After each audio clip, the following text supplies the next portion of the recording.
Hey, and welcome to this Windows channel, and today we're going to show you how to actually create good passwords that are easy to remember for your websites, and how to use these to stay secure.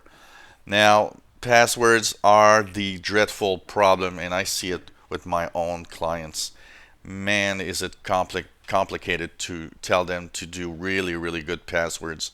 And until they get hacked, most people think it's not that big of a problem.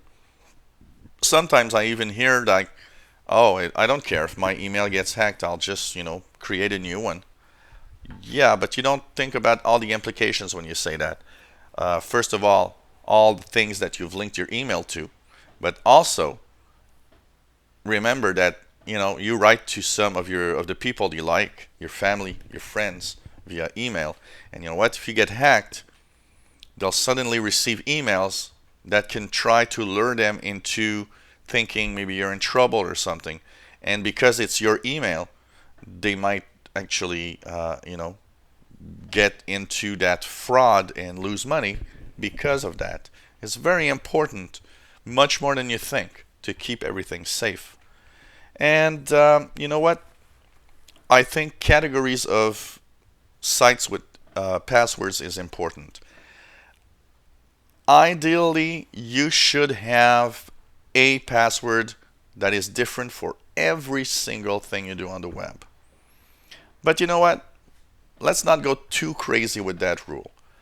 I would suggest, and that's pretty much what I will say to my clients, everything that's extremely important, something you could lose money from it. The banks, PayPal, stuff like that. Unique passwords. Each of them needs to have a separate unique password. Like that, you don't get hacked. And if one password gets stolen, they can't find out the other spots that you go to because the password is different. Then you have what I call is in the middle, which is somewhat important, but not as important as an email where I would lose money. There, of course, having a unique password that is different from the banks, that's for sure. But if you have a really good password, you could maybe, try to think what's less important, what's a little more important, what's really not important, like, subscriptions to a website just because you want to see their content, for example. You can use maybe the same password for all of these sites because it's not as important, and there's nothing that you can lose to the fact that you would lose access to that website. You just create a new account. And even more than that, you know what, things that are very non-important, for example, reading tech articles, why not create a fake identity? I do that on many websites. I don't have my real name, I don't have my real address, nothing like that. And so that, there's no tracking. And if it gets hacked, I don't care because nothing's real in there. So having levels of passwords on the, sites that's not important, you can use the same password. It isn't that big of a problem. But on the more important a site is, the more it should have a unique password, that's for sure. But then you tell me, yeah, but you have these weird passwords that you have to remember, and I never remember my passwords because they're just too bizarre, random letters, numbers, and so on. You know what? Why don't you make yourself a rule? One of the things that I always say, never use real words that are in the dictionary, for example. Never use names, people's names, your daughter's names, your father's name, and so on. This is too obvious and too easy to find. But you might want to use something of someone's name that you know, or maybe a dictionary word, as long as you modify it enough. And here comes a rule that I will tell my clients so that you can easily remember the passwords.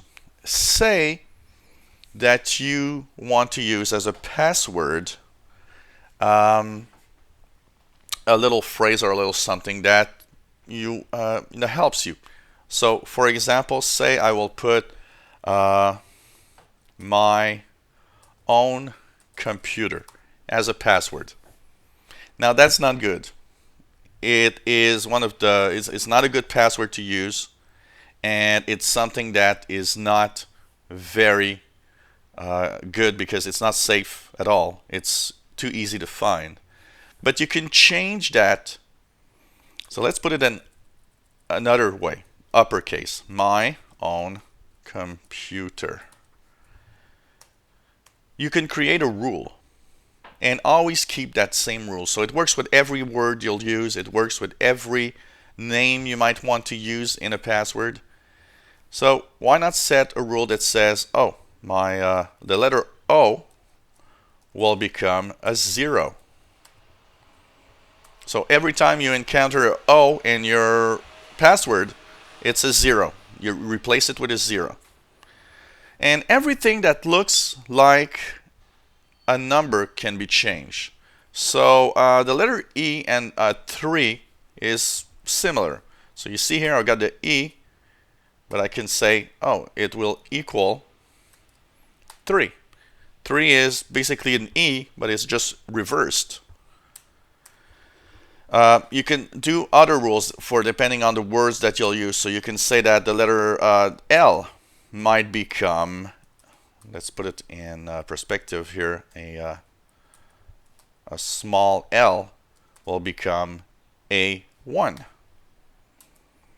So everything that looks like a letter, maybe the letter S will become a 5, same shape. And just remember your rule. Remember what letters you've replaced with what number. Of course, here I'm giving you an example of letters and numbers that have the same shape. Easier to remember, and for your brain, easier to see. Now let's go back to my own computer as a password, which is not good. Let's do it again. My 0 WN C0 MPUT 3R. That becomes a little more complex now. You got numbers, you've got letters, and it's a much better password. You've put it in uppercase like this, for example, another something that's added there. Maybe you want to just, say that the first letter is in uppercase, the other letters are all in lowercase. So you could do first letter I encounter, so M, but all the other letters are in lowercase. Still using your rule.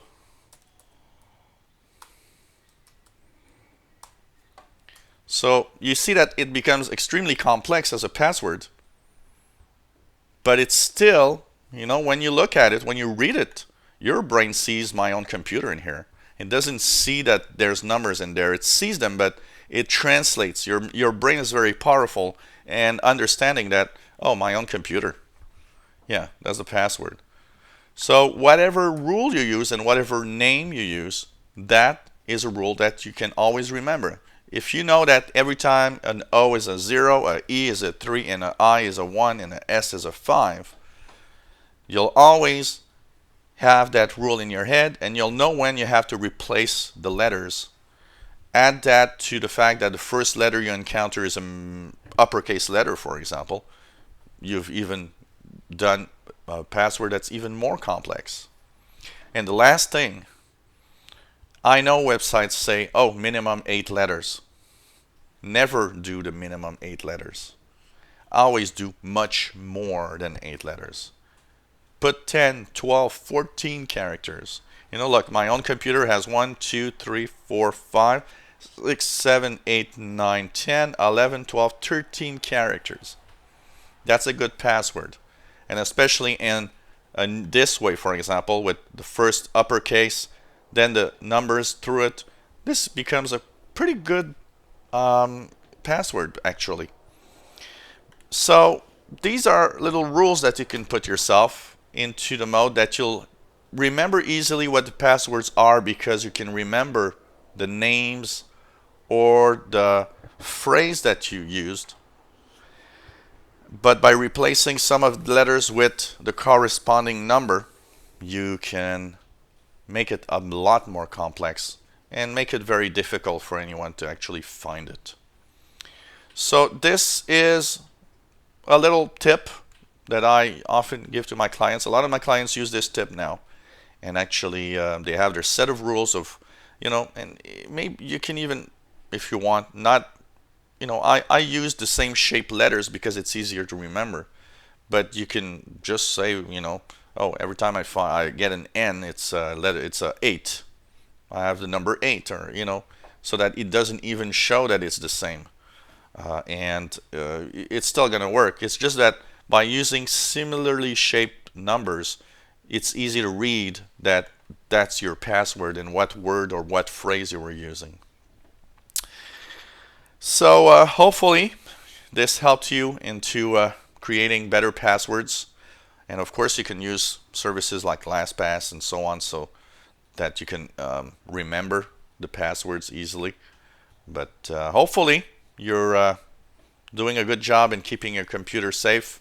And of course, one of the last tips that I would give is, I know it is a pain in the butt, but I would say that changing your password every 3 to 6 months is not a bad idea, especially in the case where a website that you visit has been hacked, for example. So hope you enjoyed this little tip. If you enjoy my videos, why not subscribe to my channel? You'll be informed when new videos are online. If you have any comments, questions, let us know. Hopefully you will continue to follow us and you enjoy our videos. Give us thumbs up if you like the videos. Helps us on the ratings on YouTube. So thank you for watching.